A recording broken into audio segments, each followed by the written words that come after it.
పిల్లలు, ఇతను మిమ్మల్ని ఇన్స్ట్రక్షన్ చేయడానికి వచ్చిన ఇన్స్ట్రక్టర్ అంట. ఇతను ఏ ప్రశ్నలు అడిగినా సమాధానం చెప్పండి. బాబు నువ్వు లేగు. మన భారతదేశానికి ప్రధానమంత్రి ఎవరో చెప్పు.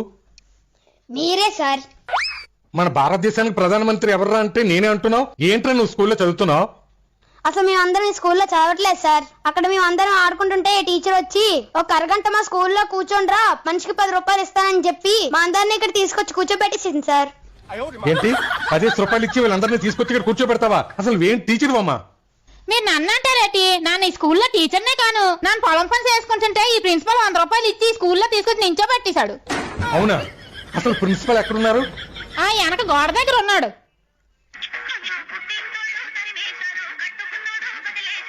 ఈ స్కూల్ కి ప్రిన్సిపల్ ఎవరు? ఇంకెవరు? నానే. ఏం మనిషివయ్యా, డబ్బులు ఇచ్చి పిల్లల్ని టీచర్ని తీసుకుని వస్తావా? అసలు నువ్వు ప్రిన్సిపల్ వేనా? మీరు నన్నంతారేంటి? నేను అసలు ప్రిన్సిపల్నే కాను. మా బావ ప్రిన్సిపల్. గోంగూర ఒలిసి వస్తాను, ఒక అరగంట ఉండరా బాబు అంటే సూట్ వేసుకుని ఇదిగో ఇలా నించున్నాను. అసలు నేను ప్రిన్సిపల్నే కాను. ఇక్కడ అంతా చూస్తుంటే పిల్లలు, ప్రిన్సిపల్, టీచరు అందరూ డూప్లికేట్ అన్నమాట. ఆగండి, ఎందుకంత ఏడెక్కిపోతున్నారు? కాస్త తెల్లారండి. మా బావ ఇన్స్పెక్టర్ వస్తే డబ్బులు ఇమ్మని చెప్పాడు. ఇదిగోండి తీసుకోండి. అసలైన ఇన్స్పెక్టర్ మా బావ. వాడు చాలా స్ట్రిక్ట్. వాడికి ఏదో పని నుండి బయటకు వెళ్ళిపోయి